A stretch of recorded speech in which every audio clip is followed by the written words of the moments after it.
Bu yılning dastlabki 2-3 oyida Xitoyning Sharqi Turkistondan Xitoy o'lkalariga yetkazilgan ko'mir energiyasi miqdori shiddat bilan ortgan. Xitoy taratqullarining xabarida ma'lum bo'lishicha, ko'mir energiyasini yetkazishdagi bu ortish Uyg'ur diyoridagi ko'mir elektr stansiyalarning g'arbning tokini sharqqa yetkazish liniyasi orqali yetkazilgan elektr tokining miqdorida ko'rilib qolmay, temir yo'l orqali yetkazilgan xom temir miqdorida ko'rilgan. Tangirtog' to'rining 4-aprel bergan xabarida bu yilning dastlabki 2 oyida Uyg'ur diyoridan Xitoy o'lkalariga yo'llangan umumiy elektr tokining 18 milliard 249 million kilovatga yetganligi, bu mezgil ichida o'tri hisob bilan har kuni 304 million kilovat tok yo'llanganligini bildirmoqda.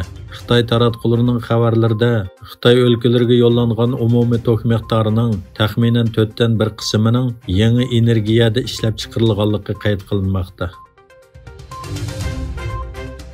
Xitoy tamojna doiralarining yaqinda e'lon qilingan sonliq ma'lumotlardan ma'lum bo'lishicha, bu yilning dastlabki 2 oyida Uyg'ur avtonom rayonining Yevropa ittifoqidagi 27 davlatga chiqargan eksport mahsulotlarining miqdori o'tgan yilning o'xshash mezgildagidan 217,8% ortgan.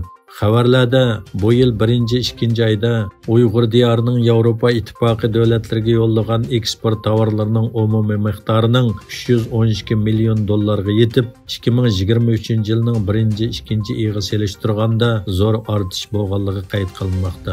Hammadan diqqat qilarlik nuqta shuki, Yevropa ittifoqi davlatlariga chiqargan eksport mahsulotlarining ichida litiy ion batareyasi, pomidor qiyomi va qimmati tamojna beji ilishqi to'shmaydigan arzon baliq tovarlarning asosiy salmoqni tashkil qilishidir. Albuki bu mahsulotlar chet el tadqiqot o'rinlarining dokladlarida Uyg'ur majburiy amgiki markazlashgan sohalar deb qarilib kelgan. Xitoy Rossiyani Ukrainaning nishonlariga hujum qilish uchun sun'iy hamroh tasviri bilan ta'minlaydi. Ukraina taratqullarining Bloombergni asos qilgan xabarlarga qaraganda, Xitoy Ukrainaga qilgan hujumi uchun Rossiyaga bo'lgan yordamni kuchaytgan. Xitoy Rossiyani harbiy maqsadda sun'iy hamroh tasviri, shundaqla mikroelektron o'zak va tankalarning mashina saymonlari bilan ta'minlagan. Xitoyning yordami yana optika, boshqariladigan bomba yiqilg'usi va olam bo'shligi hamkorligini o'z ichiga oladi. Egilinishcha, ikki davlat o'rtasidagi savdoning 2023-yili 240 milliard Amerika dollarlik rekord yaratganligi ko'rsatildi. Uningdan boshqa, Rossiya Xitoyga ko'mir, neft qatorliq tovarlarni eksport qilishni kuchaytgan.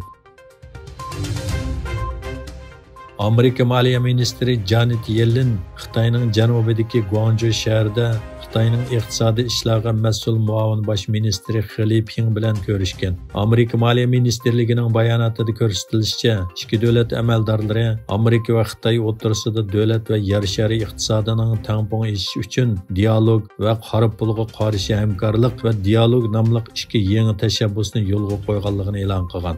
Egilinishcha, Yellen payshanba kuni Guangzhouga yetib kelgan. Bu uning 1 yilga yetmagan vaqt ichida ikkinchi qitim Xitoyni ziyorat qilishi. U Xi Ping bilan ko'rishishdan burun ayrim holda Guangdong o'lkasining boshlig'i Wang Weizhong va Amerika savdo vakillari bilan ko'rishgan.